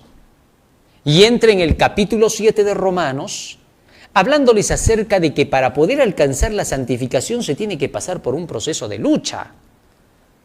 Y en el versículo 14 de Romanos capítulo 7 les dice, la ley es espiritual, pero yo soy carnal, porque yo queriendo hacer el bien, hallo que el mal está en mí, el pecado mora en mí. Y les explica detalladamente que a pesar de que está perdonado, justificado, en el capítulo 3, 4 y 5, todavía tiene que luchar contra el pecado para derrotarlo. Y a pesar de que ya estaba justificado, decía, miserable de mí, ¿quién me librará de este cuerpo de muerte? Por eso hay que seguir el orden de lo que está hablando Pablo. Porque hay algunos que jalan de acá el texto, vuelven a jalarlo de allá y vuelven al capítulo 7 y dicen que otra vez está hablando acerca solo del perdón. No, ya habló del perdón, ahora está hablando de la santificación. Y entonces en el capítulo 8 Pablo da la solución, donde dice que hay un elemento que lo va a ayudar. La ley de vida en Cristo Jesús me ha librado de la ley del pecado y de la muerte.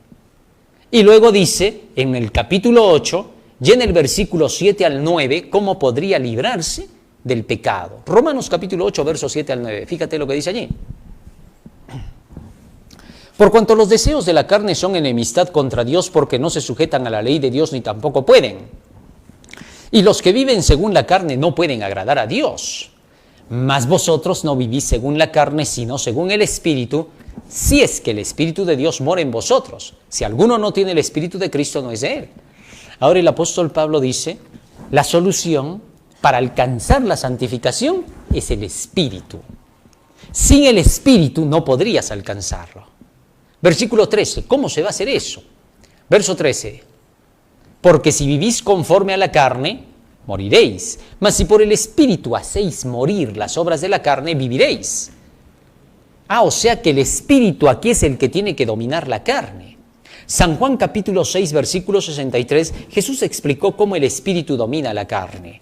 San Juan 6, 63, el Espíritu es el que da vida, la carne para nada aprovecha. Las palabras que yo os he hablado son Espíritu y son vida. Así que entonces, Jesucristo enseña que el Espíritu es la palabra. Pablo declara que con el Espíritu se puede vencer a la carne. Así que entonces lo que necesitaba Pablo era la santificación por la fe.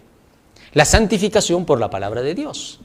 Pablo intentaba obedecer la ley de Dios más antes, pero sin la palabra. Quería alcanzar la victoria, pero veía que el pecado lo dominaba a él. No había solución, no había salida. Miserable de mí. Pero ahora que comenzó a estudiar la palabra y a vivir de ella, pronto el apóstol se dio cuenta de que la palabra era la que lo santificaba. que no era tarea de él solo. Así el apóstol Pablo explica en todo el capítulo 8 cómo se alcanza la santidad. Y luego en el capítulo 9 nos introduce a ser parte del pueblo del Israel moderno, al cumplir con la aceptación de la justificación y la santificación. Y luego se pasa explicando acerca de cómo finalmente los hijos de Dios deben de estar preparados para la segunda venida de Cristo. Todo esto es conocido con el nombre del Evangelio, que se tiene que llevar al mundo entero, que toda la humanidad tiene que conocer. Y ese Evangelio, con estas 4 primeras solemnidades del perdón del pecado con la fiesta de la Pascua, de la transformación por los panes sin levadura, de las primicias por la nueva vida que se comienza, y del Pentecostés, recibiendo el Espíritu Santo para alcanzar la santificación, salieron a proclamar los discípulos con potencia.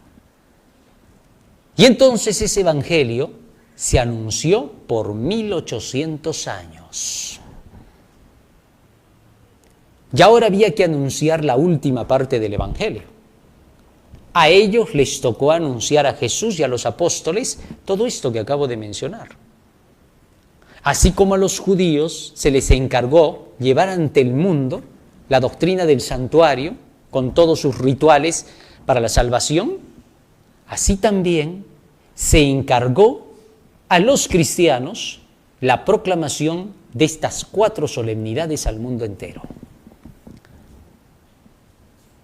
Y para los que vivimos en los últimos días, el Evangelio debía de ser anunciado a partir de una fecha específica, con un mensaje específico.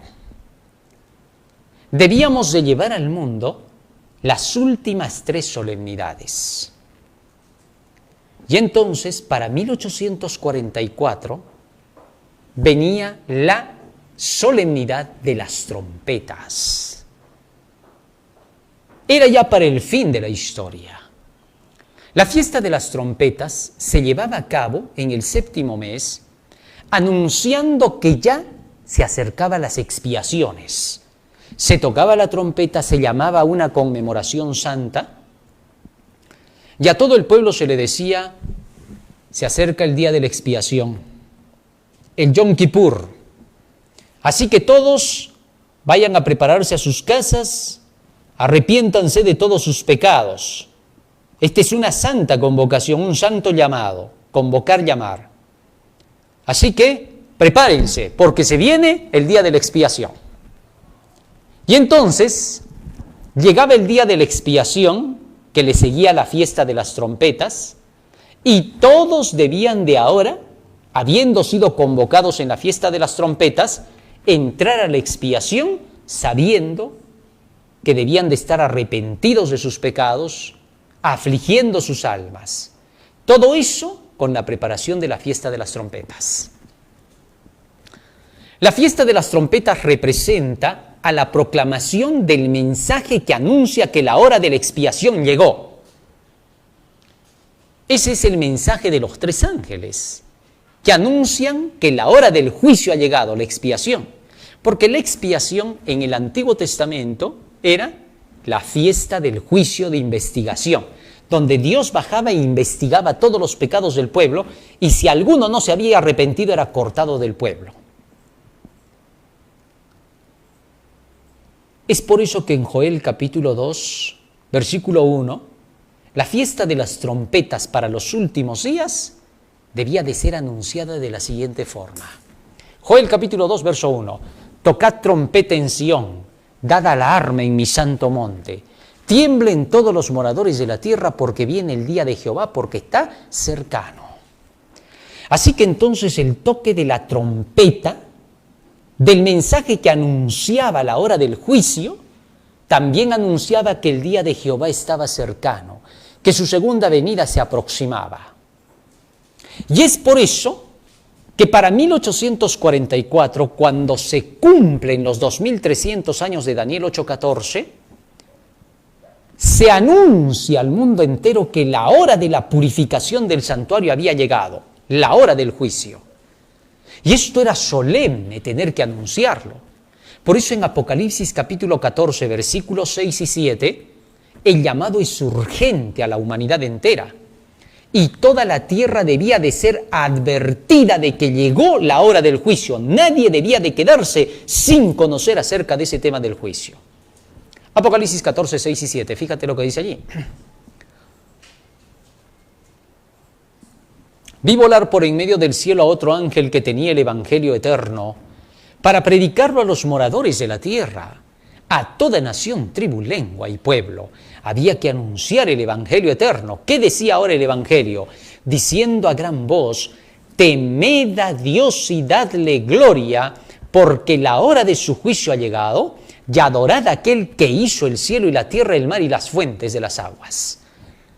Ahora, este es el evangelio que se tenía que anunciar. Llegó la hora del juicio. Llegó el momento en que Cristo va a expiar los pecados de todo el mundo. Y había que decirle al mundo que le teman a Dios, es decir, que guarden sus mandamientos, regresen a la ley. Había que hacerles recordar que solo por medio de la obediencia a la ley podían ser salvados. Y denle gloria, es decir, aparte de conocer la ley y de entender que la ley sigue vigente y que hay que guardarla para salvarle, ahora hay que dar los frutos de ese mensaje. En esto es glorificado mi Padre, dijo Jesús, San Juan 15:8, en que llevéis mucho fruto y seáis así mis discípulos. Así que había que decirle al mundo que tenía que dar frutos de ese temor a Dios, de la obediencia a sus mandamientos. Teme a Dios y guarda sus mandamientos. Y luego se anunciaba el juicio, donde se mostraba a Cristo como el abogado defensor, donde se mostraba que Jesucristo podía perdonar los pecados y podía hacer que los hombres fuesen santificados en esta hora del juicio, que lo acepten como su abogado defensor. Y que habían libros en el cielo, un libro de memorias, donde están consignadas todas las buenas acciones de los hombres. Un libro de la muerte, donde están consignadas todas las acciones negativas de los hombres que los matarán. Y un libro de la vida, donde quedarían los nombres de aquellos que vencieran y sus nombres fueran borrados del libro de la muerte. Y que para eso Jesucristo los santificaría. Y que para que alcanzaran esa santificación lo harían a través de la proclamación del mensaje de los tres ángeles, que daban como resultado un pueblo santo que guardaría los mandamientos de Dios y la fe de Jesús. Así que el mensaje de la hora del juicio era un mensaje de buena nueva, decirle al mundo que ya se acercaba el día de Jehová y que lo que había que hacer simplemente era entrar con Cristo hasta ese santuario por medio del conocimiento de la palabra para obtener plena salvación. Y nuevamente en ese tema se repite toda la obra salvadora de Jesucristo. Una vez que se tenía que anunciar este mensaje y que debía llegar al mundo entero, se estaba anunciando la primer trompeta. Con eso se despertaba al mundo a que se preparen para la segunda venida de Cristo. Y así fue como nació el movimiento del advenimiento, que anunciaba que Jesús ya venía. Y ese movimiento del advenimiento, a quien despectivamente le dijeron los adventistas, porque hablaban mucho del advenimiento de Cristo, hizo que existiera ese pueblo que se encargaba de anunciar el mensaje de la segunda venida de Jesús. Todo católico, todo protestante, todo mundano, que entendía ese mensaje, se convertía en un potencial adventista que iba proclamando la segunda venida de Jesús. De esa forma, el mensaje del advenimiento hizo de este pueblo lo que es adventista. Juntamente con ese mensaje del primer ángel, se declaró que las iglesias y los pastores que se opusieron a esa predicación del mensaje del primer ángel, todos conformaban un conjunto llamado Babilonia.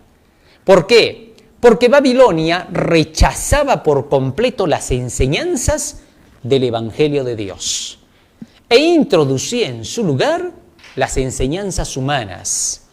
La salvación no por medio de la fe en la palabra de Dios, sino por medio de las obras de los que ellos enseñaban para poderse comportar de acuerdo con lo que sus iglesias les decían. Así, todas estas iglesias que rechazaron el mensaje del primer ángel fueron llamadas Babilonia. Y de esa forma se proclamó el mensaje del segundo ángel. Durante ese periodo se estaba anunciando la parte que correspondía para este tiempo final. Y durante ese periodo debía de anunciarse esa parte del Evangelio que faltaba, la segunda parte. ¿Por qué? Porque Jesucristo seguía haciendo su obra. Cristo empezó el rescate de la humanidad desde el día que dio su vida en la cruz del Calvario y terminará con el juicio. Así es como se cierra todo el plan de la salvación. Pero hay algunos que presentan una salvación incompleta. Solo presentan la muerte de Cristo con la Pascua hasta el Pentecostés. Y ahí se quedan. Y no presentan a Jesucristo como el intercesor, abogado y expiador del pecado, que hará posible que sus hijos queden ahora limpios y aptos para la fiesta de los tabernáculos. Así mutilan la salvación y la presentan solo a la mitad. Presentan como que Cristo no hizo una salvación completa desde la cruz hasta el juicio. No quieren presentar el lado del juicio. Así presentan a Jesucristo como un mediocre salvador. No lo presentan como un salvador completo. La salvación es hecha completa en Cristo Jesús, que comienza con su muerte en la cruz y que termina con el juicio. Todo eso es la salvación. Pero no quieren presentar esa salvación, solo presentan la mitad. Y así hacen que el mundo se burle del cristianismo porque se mira al cristianismo como mediocre. Muy bien, siendo así, se predicó el mensaje del segundo ángel. Y todos los que escucharon la proclamación de que la hora del juicio había llegado y se dieron cuenta de que en sus comunidades religiosas Satanás los había tomado para rechazar el mensaje profético de la segunda venida de Cristo, inmediatamente abandonaron esas iglesias falsas y se unieron con el pueblo adventista. De esa forma, llegaron a proclamar el clamor de la medianoche, declarando que Jesús ya venía. Un error que se cometió, pero que estaba profetizado.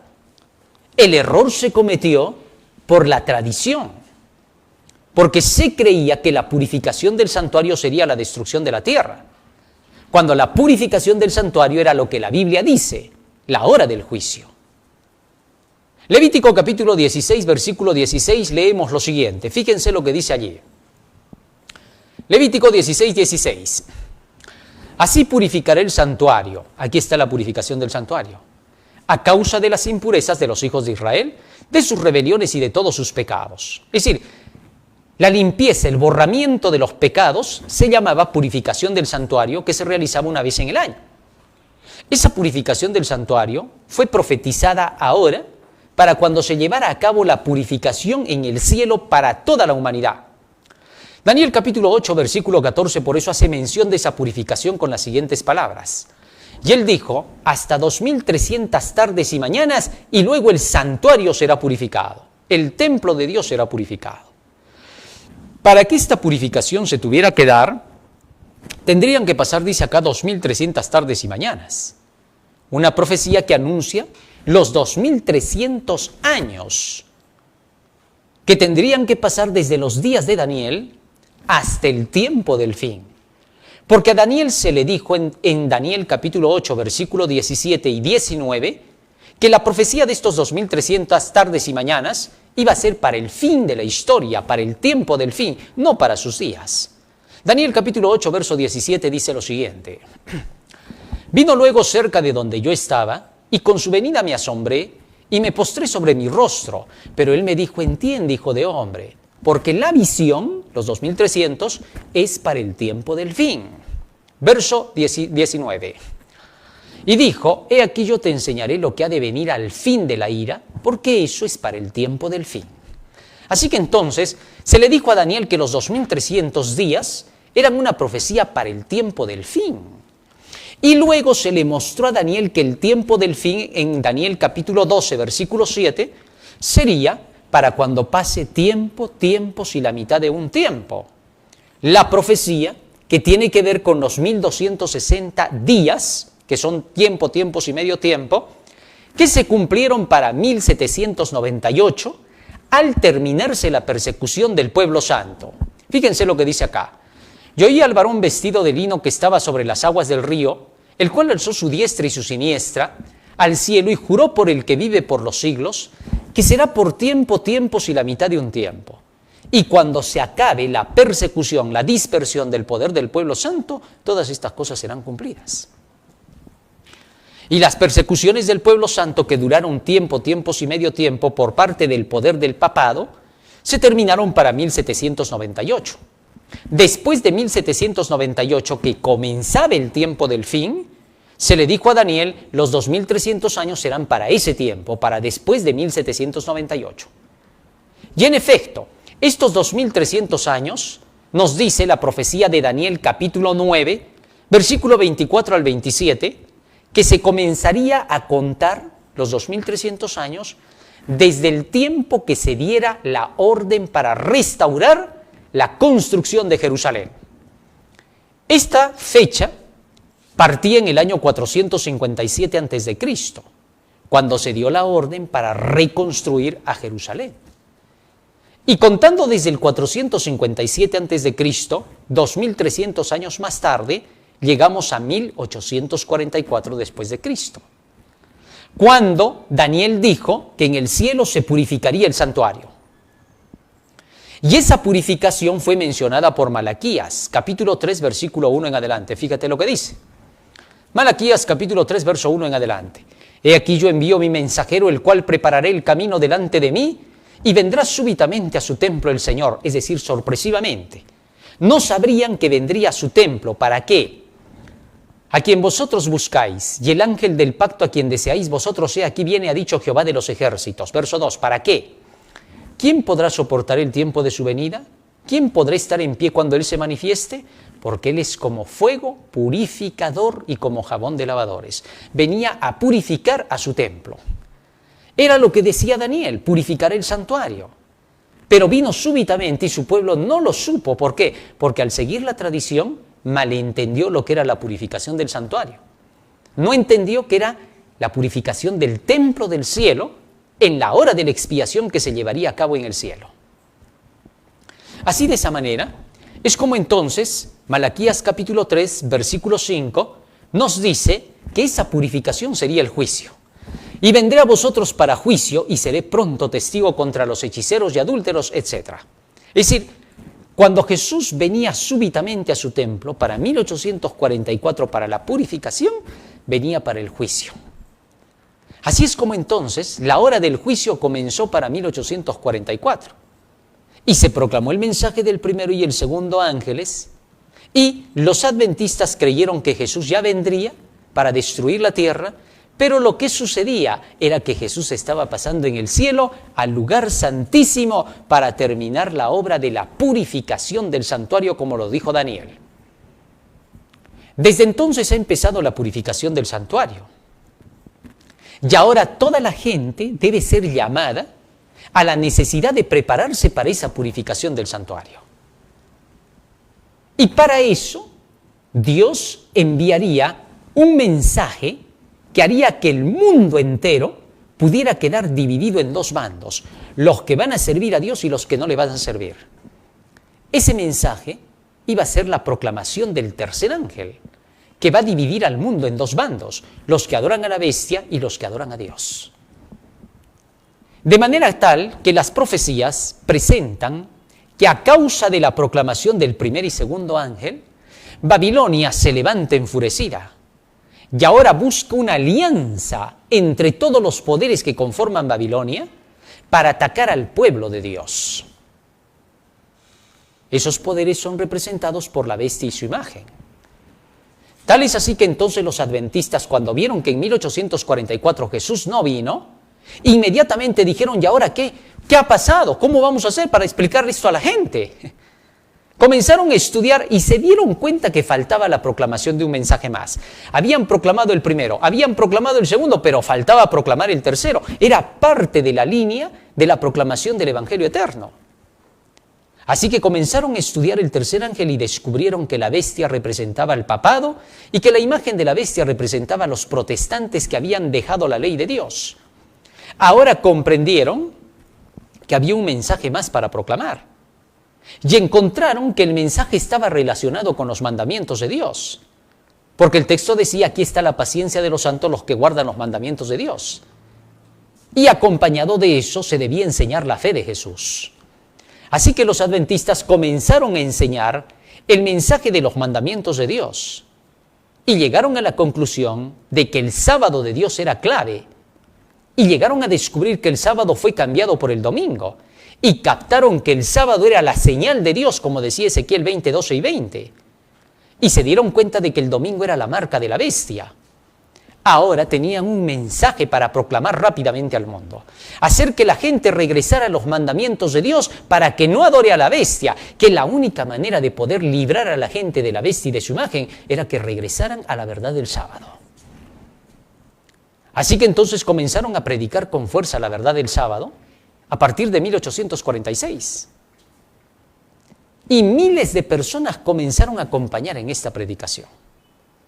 Así el mensaje del tercer ángel entonces comenzó a ser anunciado, declarando que se volvería a levantar el papado, juntamente con el protestantismo, para aplicar un decreto que se llama el decreto dominical o la marca de la bestia, a fin de poder jalarse a toda la humanidad de su lado. Este mensaje debía de ser anunciado rápidamente, como lo fue el primero y el segundo. Lamentablemente pasaron muchos años y este mensaje se sigue anunciando y debe llegar al mundo entero. Cuando este mensaje se lleve al mundo entero, Apocalipsis capítulo 14, versículo 14 nos dice que sigue. Apocalipsis 14, 14, fíjate lo que dice allí. Miré ya aquí una nube blanca y sobre la nube uno sentado semejante al Hijo del Hombre, que tenía en la cabeza una corona de oro y en la mano una hoz aguda. Es decir, Juan presenta la segunda venida de Cristo. Jesús venía ahora en las nubes de los cielos, solo cuando se hubiera proclamado el tercer ángel. O sea, debía de proclamarse el tercer ángel al mundo entero para que Cristo pudiera venir por segunda vez. Así, el tercer ángel comenzó a ser proclamado con fuerza. Satanás comenzó a atacar a la iglesia, levantando movimientos disidentes dentro de ella. Un movimiento disidente que se levantó fue el de Stanton, queriendo decir que la iglesia era Babilonia, desviando así de la proclamación de los tres ángeles. Este movimiento de Stanton, que declaraba esto con respecto a la iglesia adventista, pronto fue derrotado por los escritos del espíritu de profecía. Y luego se levantaron otros más, Garmir, que venía trayendo visiones juntamente con su hija, muy parecidas a las de Elena de White, tanto que decían que era otra profeta de Dios que tenía. Sin embargo, en pequeños detalles comenzó a desviarse hasta que terminó por decir que el fin del tiempo de gracia ya había llegado. Elena de White entonces tuvo que aclarar el asunto y decir, no es verdad eso, porque todavía el pueblo de Dios tiene que pasar la prueba de la ley dominical. Así, comenzaron a levantarse otros movimientos más como el de Ballinger. Ballinger comenzó a enseñar que no era necesario hablar acerca del juicio, que eso del santuario era una doctrina pasada y que solo había que predicar a Jesús y su amor. Ballinger era un poeta que predicaba y llenaba estadios y solo él hablaba acerca del amor de Jesús. Elena de White lo denunció como un apóstata consumado, que estaba desviando al pueblo porque estaba llevando a una doctrina falsa, a la doctrina de pensar de que el hombre no necesitaba pasar por el juicio, que por el amor de Jesús ya estaba salvado. Estaba mintiéndole a la gente, estaba presentando el amor de Cristo de una manera errada, como que fuese un amor sentimental que no necesita del hombre que tenga que ser transformado. Luego se levantó John Harvey Kellogg, atacando la doctrina del santuario y exaltando mucho el asunto de la alimentación y la curación. Un movimiento falso y disidente que descartaba el mensaje del tercer ángel de las profecías, declarando que las profecías volvían fanático y que guardar el sábado era para fanáticos, que no tenía nada que ver con el sello de Dios. Y finalmente introduciendo el panteísmo a la iglesia. Así todos estos personajes fueron contrarrestados hasta el año 1900, cuando Elena de White terminó por decir que estos movimientos continuarían levantándose hacia el final del tiempo, que habrían apostasías como las de Corea, Datán y Avirán, rebeliones que se seguirían levantando trayendo mensajes opuestos al tercer ángel para desviar a la gente. De esa forma, es como el mensaje del tercer ángel, que debió ser terminado, fue combatido por Satanás, el dragón. No obstante, se decía que a pesar de eso el tercer ángel triunfaría. Fueron pasando los años y para el año 1914, cuando ya Elena de White prácticamente perecía, dejaba a la iglesia diciendo: por favor, repasen todos estos escritos, porque no tenemos nada que temer, excepto que olvidemos la forma en cómo Dios nos ha conducido. Esto comenzó a ser proclamado, pero aún así la iglesia comenzó a decaer. Y el mensaje del tercer ángel no alumbró como debía de alumbrar. Comenzó a bajar la intensidad de la proclamación del tercer ángel y comenzaron a levantarse nuevos mensajeros, predicadores, pastores dentro de la iglesia, que comenzaron a apagar la proclamación del tercer ángel y comenzaron a llevar a otros temas del hogar, del matrimonio, hasta que finalmente llevaron otra vez al panteísmo. Y llegaron a proclamar y a declarar que solo nuestro mensaje es un mensaje de amor para el mundo, y utilizaron esa frase amor para confundir. Porque cuando tú dices, ellos, los apóstatas, dicen que solo amor, dice, no, pero es por el amor de Cristo porque nos salvamos. ¿Qué estás hablando? ¿Cómo vas a decir que no el amor? No, pero ellos no están hablando del amor que Cristo dejó. Ellos están hablando de su amor sentimental. Es decir, le han cambiado el sentido a la palabra amor. Entonces, cuando ellos hablan, parece que estuviesen hablando del amor de Jesús, parece que estuviesen llamando a que Jesús es todo para ti. Parece, solo son palabras, pero todo es mentira. Y de esa forma comenzaron a apagar la llama del tercer ángel. Hasta que en 1990 se cumple la predicción del tercer ángel. ¿Qué cosa?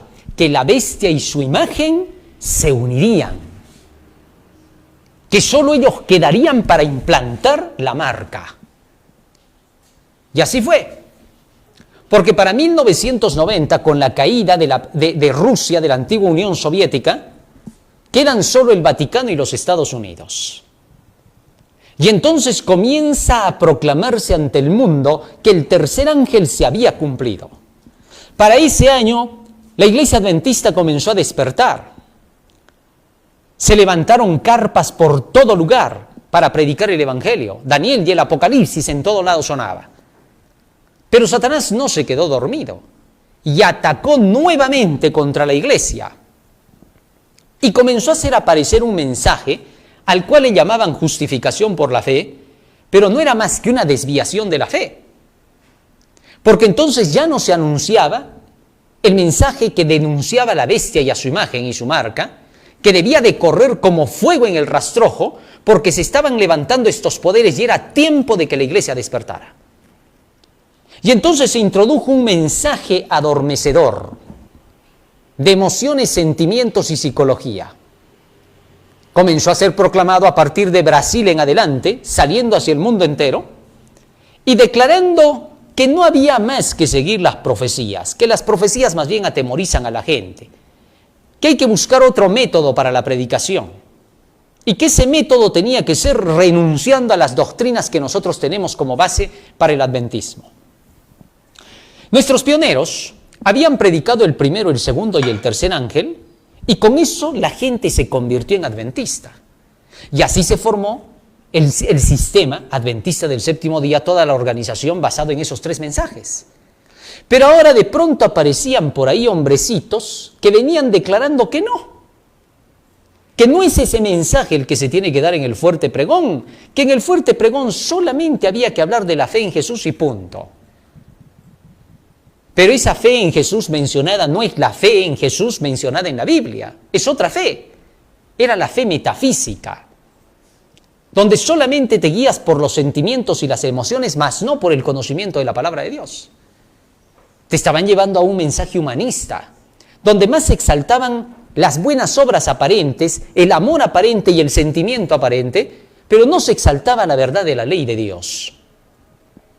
De esa forma, comenzó a proclamarse el mensaje del tercer ángel, por un lado, mientras que por el otro se estaba falsificando el mensaje. Así en la iglesia se dio un tremendo zarandeo. Para 1992 la iglesia adventista estaba entrando en un zarandeo final, con la proclamación del evangelio, del mensaje del tercer ángel, por un lado, y con la falsa proclamación de otro evangelio inventado, al cual le pusieron por nombre justificación por fe para confundir, pero que no es justificación por fe tampoco, porque la verdadera justificación por la fe solo se proclama con el tercer ángel. Así que entonces, cuando se empezó a proclamar este mensaje del tercer ángel, a partir de 1992 con fuerza, declarando que ya la bestia y su imagen estaban listas para poder sacar el decreto dominical y que había que prepararse todos, despertar a la iglesia para prepararse para el fuerte pregón. Entonces la última lucha de Satanás se manifestó. El dragón se levantó con grande ira, sabiendo que le queda poco tiempo, y se levantó para atacar a los que guardan los mandamientos de Dios y el testimonio de Jesucristo. Y ahora la lucha comenzaría con fuerza. Fue el tiempo cuando empezamos a proclamar el mensaje del tercer ángel. En varios países de la tierra comenzó a sonar el mensaje del tercer ángel, pero a su vez sonaba también una división en la iglesia. Varios dirigentes que se habían apartado de la fe, pastores que por años habían estado en la obra, dejaron el mensaje del tercer ángel y comenzaron a publicar ese mensaje que llamaban justificación por la fe, engañados por un hombrecito y varios otros más que lo seguían por ahí, para querer declarar que el mensaje del tercer ángel profético era un mensaje que asustaba a la gente y que no había que llevar ese mensaje sino el amor de Jesús, tan solo diciendo Jesús te salva y punto. Parecía ser verdad porque por las frases que utiliza, Jesús te salva, Jesús es lo único para ti, parecería ser verdad, pero son palabras, son puras mentiras, porque Jesús no salva como está enseñando ese tipo de personas. Jesús te salva a través de su fe, de la verdad, del evangelio, de lo que ya hemos mencionado. Así que entonces, llevando ese falso mensaje, hubo un choque dentro de la iglesia. Un zarandeo que es el último zarandeo que tenía que pasar el pueblo de Dios. Y en ese choque la iglesia queda dividida en dos bandos. La de los que siguen el mensaje del tercer ángel, los mandamientos de Dios y la fe de Jesús, y la de los que siguen la llamada justificación por la fe, que es una mentira. Porque la verdadera justificación por la fe, repito, que son los tres ángeles. No hay otra justificación por fe, porque Apocalipsis 14:12 termina hablando de la fe de Jesús. Entonces, a raíz de eso, mientras se iba proclamando el mensaje del tercer ángel, los pocos que se iban uniendo con el tercer ángel comenzaron a apoyar a esta obra, para que sea terminada lo más pronto posible, para que sea acabada. Y mientras se iba predicando este evangelio de los tres ángeles, la oposición comenzó. Entonces, para poder llevar este mensaje, tuvimos que confiar plenamente en el Señor, porque había que enfrentarse con dirigentes que se oponían al tercer ángel en nuestras iglesias. Y que estos utilizaban como Satanás la mentira, el engaño y la difamación. Estos comenzaron a decir, primero, que nos pedíamos el diezmo. Segundo, que estábamos dividiendo la iglesia y teníamos nuestra propia iglesia. Tercero, que habíamos creado nuestro ministerio independiente. Cuarto, que nosotros estábamos enseñando que la iglesia era Babilonia y que estaba caída. Inventaron todas estas difamaciones. Primero, comenzaron a atacar las doctrinas. Pero pronto vieron que todo el mensaje del tercer ángel contestaba a todas sus doctrinas falsas y las deshacía. Entonces estos comenzaron a emplear otra arma, el arma psicológica. A los que eran más cultos en la iglesia, a los más educados, les trataban de decir que las doctrinas que llevaba el tercer ángel estaban equivocadas. Y trataban de mostrar pasajes bíblicos y citas del espíritu de profecía para quererlos confundir. Pero muy pronto, cuando veían que ya todo esto se les venía abajo, comenzaron a utilizar de las armas demoníacas, lo que siempre ellos usan. ¿Ah? ¿Y qué cosa hicieron? Ya no solamente iban hablando de la doctrina. Sabían que en la iglesia se utilizaban a la mayoría de hermanos, que prácticamente forman la masa de hermanos, a esos los utilizarían para destruir el mensaje. Y entonces ya no utilizarían más las doctrinas para demostrar si tenían la razón. Ahora comenzaron a decir, bueno, la gente que está en la iglesia es ignorante. Para estos agachaditos, como ellos les llaman, estos analfabetos, medios ignorantes, no les podemos pues venir a hablar de doctrina porque no nos van a hacer caso. Así que vamos a utilizar lo que a los ignorantes les gusta. ¿Qué cosa? La difamación, la calumnia.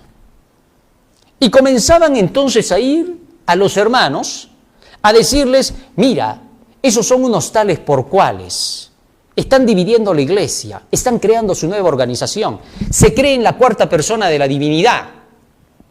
Estos se creen los profetas, los iluminados, se creen los que son los enviados nuevos de Dios, dicen que ellos son el tercer ángel, se dicen el Elías.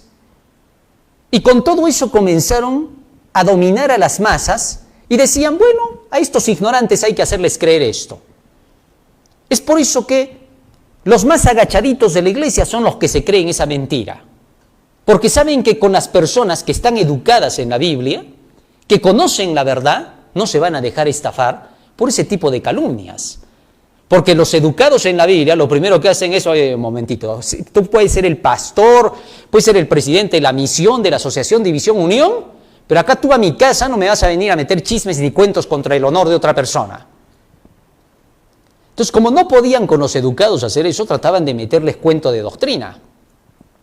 Pero como para ellos la mayoría de la iglesia son agachaditos y nada más, porque así es como les llaman, entonces, ¿qué hicieron? Dijeron, a estos simplemente les vamos a decir así, que estos que están dirigiendo el tercer ángel son deshonestos, que se piden el diezmo para hacerse ricos, que se están haciendo ricos pidiendo por acá y por allá dinero, que ellos predican por dinero. Y es más, hay que atacar de frente a sus honores, porque esta gente agachadita se cree rápido esos cuentos, el chisme les gusta, por eso andan mirando los talk shows. Así que vamos a ir a decir que estos son adúlteros, violadores, que estos son homosexuales, etc. Y comenzaron a ir así porque saben que la gente ignorante cree eso, que la gente que no tiene educación cae fácilmente en eso. ¿Y qué hacían? Iban a uno y a otro. Oye, ¿sabías que esos que predican ahí, ese que enseña es un violador? Y el otro decía, ¿ah, sí? Fíjate. Solo un ignorante se puede creer eso. Por eso es que ellos dicen, los agachaditos van a caer.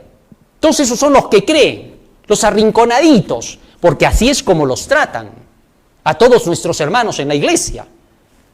Y estos dirigentes, aprovechándose de eso, van y le dicen ese cuento a toditos los hermanos, y varios de ellos caen en la trampa. Es por eso que no se perderá ni un fiel, porque los fieles son los que estudian, son los educados en la Biblia, son los que viven de toda palabra que sale de la boca de Dios. Lo sentimos por los ignorantes, porque ellos quieren serlo. No hay nada que se pueda hacer. Y entonces estos siguen ahora con sus armas, tratando de desprestigiar.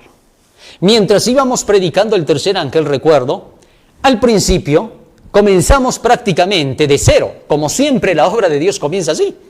En los días de Elena de White ellos no tenían nada al principio cuando empezaron, pero la bendición de Dios comenzó a venir y comenzó a crecer la obra. Recuerdo que al principio, Para tener que predicar tuvimos que ir y conseguir nuestras proyectoras, porque había que presentarle a la gente pues todo lo que era el tercer ángel, la bestia, su imagen, etc. Y gracias a Dios, luchando, trabajando y esforzándose, compramos nuestras primeras maquinitas. Yo recuerdo que me compré la primera, me costó en ese tiempo $60, ¿no? Y todavía tuve que pagarla así en partes, porque queríamos dedicarnos a esto. Yo había gastado todo lo que yo tenía, lo había gastado predicando, viajando y movilizándome.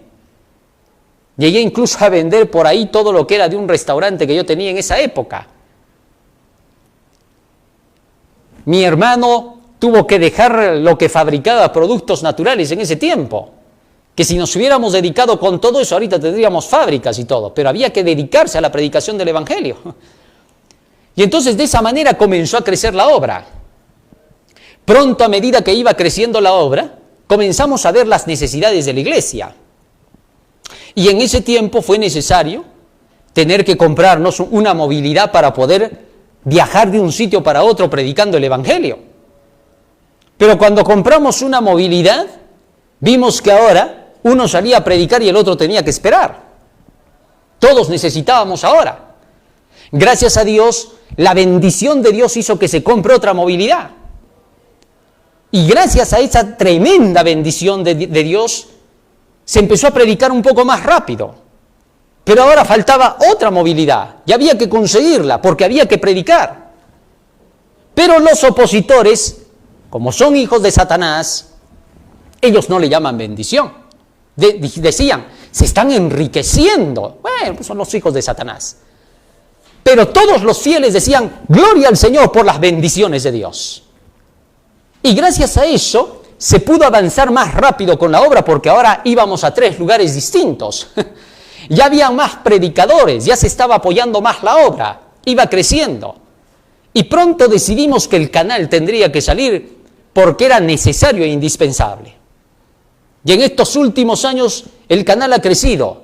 Debido a la pandemia que hubo, el canal comenzó a ser el único medio por el cual podíamos llegar al mundo. Si no hubiésemos tenido que conseguir este canal, en la pandemia no hubiéramos podido llegar al mundo. Así que se notó que era la bendición de Dios todo esto que se fue obteniendo. Gracias a Dios ha venido creciendo así el tercer ángel. No tiene millones como quieren hacer creer los hijos de Satanás. Pero la obra está avanzando y no se va a detener. Nos han dicho que hasta incluso estamos en compra y venta de carros y tanta cosa. Bueno, los hijos de Satanás siempre hablan así. Y han querido hacer con eso que la gente dude y que tema de tener que apoyar al mensaje del tercer ángel, para que esta obra no se acabe. Sin embargo, cuando ustedes los ven, ellos están en tremendos negocios de compra y venta de empresas, terrenos, tierras, pero de eso no dicen nada. Son hipócritas. Así son. Así van a ser hasta el final también. Y todos estos ahora tratan de desprestigiar a la obra, ¿no? Es increíble. Sacan videos para atacarnos, toman fotografías de nuestras casas, de las cosas que pueden haber, para hacer creer, miren que cómo se están enriqueciendo. Cuando ese cuento solo se creen los agachaditos, como ya hemos dicho, ¿no? Ellos le llaman así, pues, ¿no? Esa es su forma de llegar, porque como estos no tienen evangelio, solo tienen a Satanás en sus corazones, no pueden expresar la luz. Entonces, como no pueden expresar la luz, revientan sus endemoniamientos y atacan, pues, tratan de arañar enfurecidos, porque así son los endemoniados, ¿no? Entonces, toda esa lucha la tiene ahora el pueblo del tercer ángel, y así estamos avanzando y así avanzaremos hasta el final. ¿Por qué? Porque las ricas bendiciones de Dios van a acompañar a esta obra y vamos a seguir levantando nuevos grupos, nuevas iglesias, y va a seguir habiendo más gente. Así como se van algunos apóstatas, así llegarán también varios otros que aman a Jesús. Y el tercer ángel triunfará gloriosamente, porque para eso ha sido llamado, para triunfar. Y mientras vamos avanzando en esto, ya sabemos que se va a hablar de todo. Ay de vosotros cuando dijeren bien de vosotros, dijo Jesús, que así hacían con los falsos profetas. Pero ¿quiénes son los que hablan? Tú averiguas quiénes son los que tienen una brea de pecado encima. Y esos todavía se atreven a decir Dices, pero no haces. ¿Quién lo va a decir? Como que al diablo le vamos a creer eso. Son sus cuentos inventados por él. Como ya no tiene nada más que hacer, la flojera lo tiene así. Entonces esta gente es igualita. Por eso es que nosotros, sordos, ciegos y mudos, van a inventar todavía de todo. ¿Qué no harán con la santa inteligencia artificial que hay ahora? Nos van a querer levantar de todo. ¿Qué nos importa? Así es. Pero el tercer ángel triunfará y saldrá con éxito. La pregunta ahora es, ¿estarás tú con el tercer ángel en esta última hora? ¿Serás tú uno de los que lo proclame? ¿Serás tú uno de los que lleve esta verdad? En estos días han sucedido algunas cosas debido a que por ahí nos dicen algunas personas, van a tener cuidado porque hemos visto que por ahí están queriendo tomar fotos a sus cosas, por ahí. Es una nueva modalidad de los ladrones que están haciendo. Y estos mismos son los que están arrebatando cosas de ahí. No nos extrañaría porque hemos encontrado la puerta del carro abierta, por ahí hasta se han sacado algunas cosas. Ellos son, pues nos han dicho, ¿no? Esos con seguridad, esos que están tomando por ahí sus fotitos, sus cositas, esos son sicarios, esos son ladrones delincuentes. Van a tener cuidado. Fíjense hasta lo que llegamos, ¿no? Este tipo de gente, ¿a dónde piensa llegar, no? Y nos quedamos sorprendidos cuando de pronto vemos que en videos sacan pues ahí las fotos de los lugares donde damos las predicaciones, sacan las fotos de las máquinas, carros, todo lo que se necesita para poder hacer la obra, y dicen, miren, ahí está, esa es la prueba. Ellos habían sido entonces, nos dicen, ¿no? Solo Dios sabe. Pero ya sabes lo que se dice ahora, ¿no? Incluso hace como una semana nada más comentábamos aquí con algunos hermanos cómo es que estaban denunciando que la nueva modalidad de robar es esa, ¿no? Sacarle fotos por ahí y luego perseguirlo a usted. Así que, ¿en qué quedamos, no? Ojalá que estas cosas, pues, sean comprendidas por nuestros hermanos a nivel mundial y que se den cuenta que estamos en una hora de persecución. Y que la persecución ha comenzado en la misma iglesia. Ya estaba escrito, ¿no? Que los mismos de la iglesia perseguirán a sus hermanos. Ya eso, es que la cizaña siempre es así, pues. Hay trigo y hay cizaña en la iglesia, ¿no? Entonces la cizaña ya está persiguiendo. Tú no seas de los agachaditos que se creen cuentos. Sí, porque es increíble, ¿no? Hasta gente que uno pensaba que era gente educada, con cultura, había estado en el mismo cuento del chisme, ¿no? Y decía, no, pero dicen esto, dicen aquello. Dice, pero tú eres educado, ¿qué pasa contigo? Tú eres una persona que conoce. Si tú sabes que siempre utilizan ese tipo de armas, pues, la chusma, la bajeza. Dice, ¿cómo les vas a creer, por favor? Ya, hay que dejarse de cosas y caminar en las cosas rectas. Así que, por favor, a todos nuestros hermanos, a los que pretenden ser gente educada, gente que tiene cultura, gente que no está pues recogida de la nada, les digo, dejen de creer lo que dice la chusma. No hagan caso a eso. Ustedes crean, solo en el escrito está. Porque al final lo que los va a salvar es la verdad, no la mentira. Así que cada quien decide qué cosa es lo que va a seguir. Hay dirigentes de iglesia que son fieles a Dios, que están siguiendo el mensaje del tercer ángel, lo escuchan, lo saben, lo están proclamando. Gloria al Señor por ellos. Aunque sean poquitos, pero esos son los valientes, esos son los fieles, esos son los que van a terminar esta obra.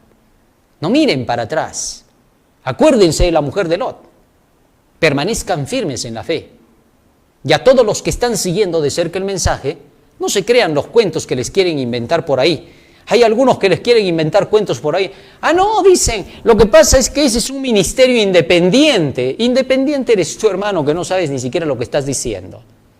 Esto no es un ministerio independiente. El mensaje de la proclamación del tercer ángel no es un ministerio independiente. Que quede claro ante todo el mundo. Esto es la iglesia adventista del séptimo día. Los que se acobardan y le llaman a esto ministerio independiente, tendrán que dar cuentas a Dios por mentirosos, por engañadores y estafadores. No mientas, hermano, no mientas, hermana, no mientas tú que te dices adventista. Di la verdad, lucha con justicia.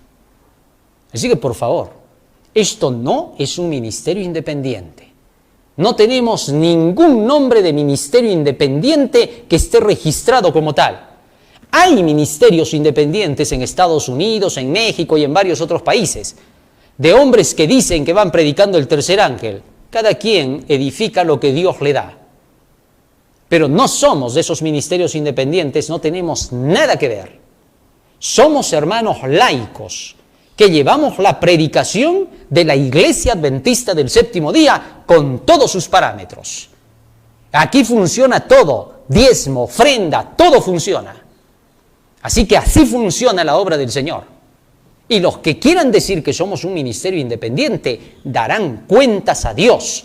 Esa será la razón por la cual no entrarán en el reino de los cielos. Por haber mentido, engañado y estafado. Y se dicen todavía cristianos, se dicen que están con Jesús, se dicen que ellos llevan el Evangelio.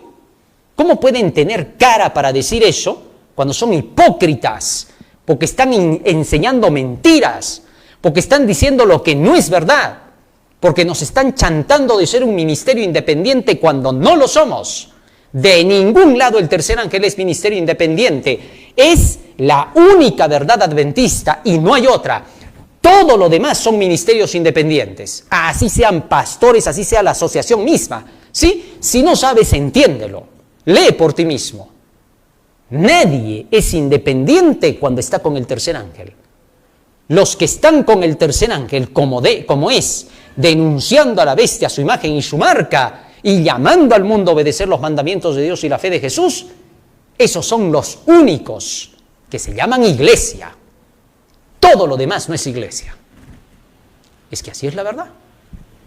Pocos lo creerán, muchos son los llamados, pocos los escogidos. Vamos a pedir al Señor que nos ayude, aunque se ha alargado un poco el tema, para que podamos estar atentos a la verdad de Dios en esta última hora. Vamos a ponernos de rodillas y vamos a orar.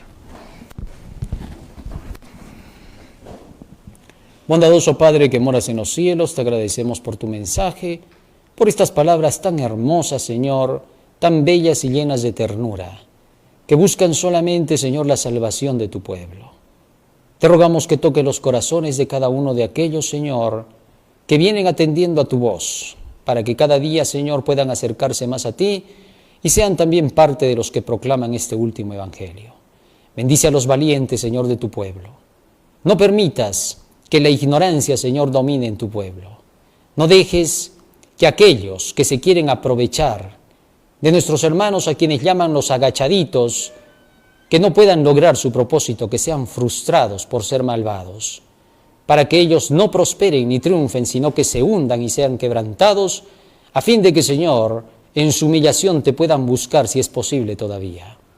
Mientras que a los que llevan el tercer ángel, exáltalos, hazlos grandes, poderosos y fuertes, como lo eres tú, para que el mundo conozca, Señor, que tienes un pueblo que te ama, que te sirve y que hace tu voluntad.